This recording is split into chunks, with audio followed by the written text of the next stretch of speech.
Coming up on Duck TV Sports, Oregon football has their big matchup with Stanford. The men's and women's basketball teams open their seasons, and the Oregon tennis team pays tribute to Alex Ravello. All that and more, now. Hello and welcome to another great edition of Duck TV Sports. I'm Erin Maloney. And I'm Jonathan Stowell. Busy week in Duck sports starting on the gridiron.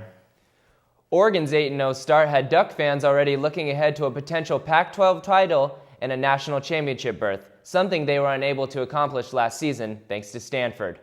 Thursday's highly anticipated matchup with the Cardinal was a perfect opportunity for the Ducks to get revenge. Unfortunately for Oregon, Stanford didn't get the memo. On number 5, Stanford taking on Heisman frontrunner Marcus Mariota and the number 3 ranked Ducks. In the Ducks' first possession, Mariota here sitting in the pocket where he looks for a wide open Josh Huff, but the ball falls just short, leaving the Ducks to punt the ball away. Missed opportunities were a major theme for Oregon. Late in the first quarter here, Tyler Gaffney rushes the ball in from 2 yards out, giving Stanford a 6-0 lead. Gaffney finished the night with a school record 45 touches. Second quarter now, Stanford controlling the clock. Quarterback Kevin Hogan keeps it on the read option from 11 yards out, diving into the end zone and giving Stanford a 14-0 lead with the point after. Later in the half, Mariota finds DeAnthony Thomas inside the 5-yard line, but linebacker Shane Scove rips the ball away, squandering another opportunity. The Cardinal front seven dominated Oregon for most of the night. Late in the fourth quarter, Ducks trying to mount a comeback down 26-13. Mariota finds his tight end Pharaoh Brown in the back of the end zone, cutting the deficit to 6 with 2 minutes remaining. One last chance for the Ducks to recover another onside kick, but Maldonado's attempt is recovered by Stanford's Jeff Trojan, and the Cardinal run out the clock. Stanford knocks off the Ducks 26-20. Deja vu struck the Ducks once again, crushing their national title hopes and putting their BCS dreams in question. Stanford dominated Oregon, shutting them out for more than 3 quarters before the Ducks finally got on the scoreboard. The loss was backbreaking for the Ducks, but Tyler Johnson said the fact that they kept going and kept fighting to the end really showed the team's character. If we got shut out, I probably wouldn't play football anymore. I think it definitely makes it easier. We put up a fight. That's all it is. I think it's just a sense of dignity. We now send it to Chris Brooklier. They dominated me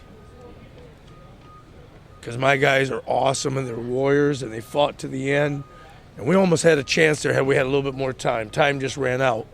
DeAnthony Thomas, who predicted before the game that the Ducks would score 40 points, said while the loss was one of the tougher ones he's had to go through, they've got to move forward with their season.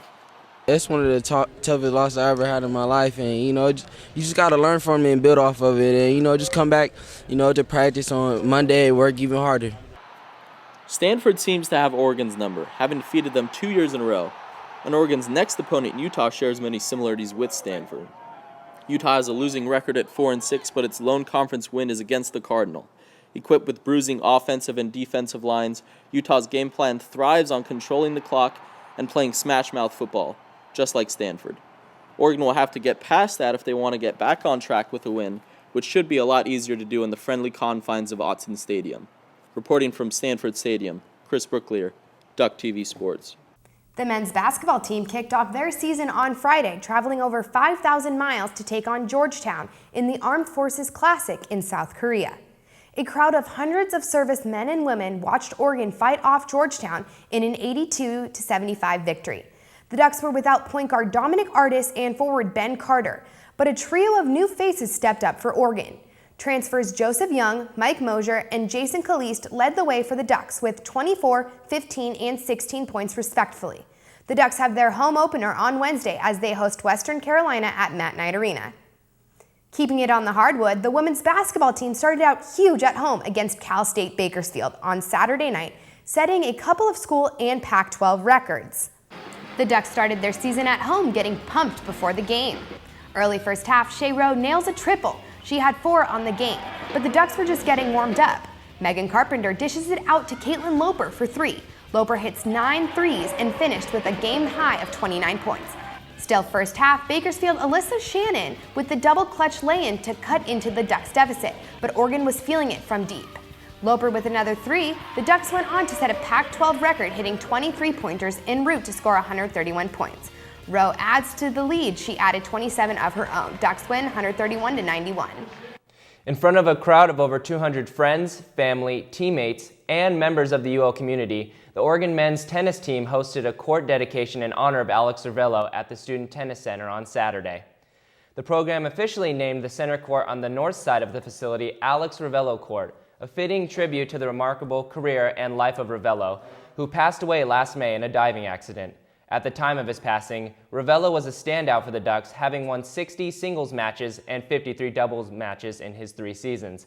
In his time at Oregon, Ravello played all but one of his career indoor matches on the newly named Alex Ravello Court. Certainly a fitting tribute to a Duck that will always be remembered here at Oregon. That's all the time we have. Tune in next week as the football team tries to bounce back against Utah. For Jonathan Stile, I'm Erin Maloney. Have a great night.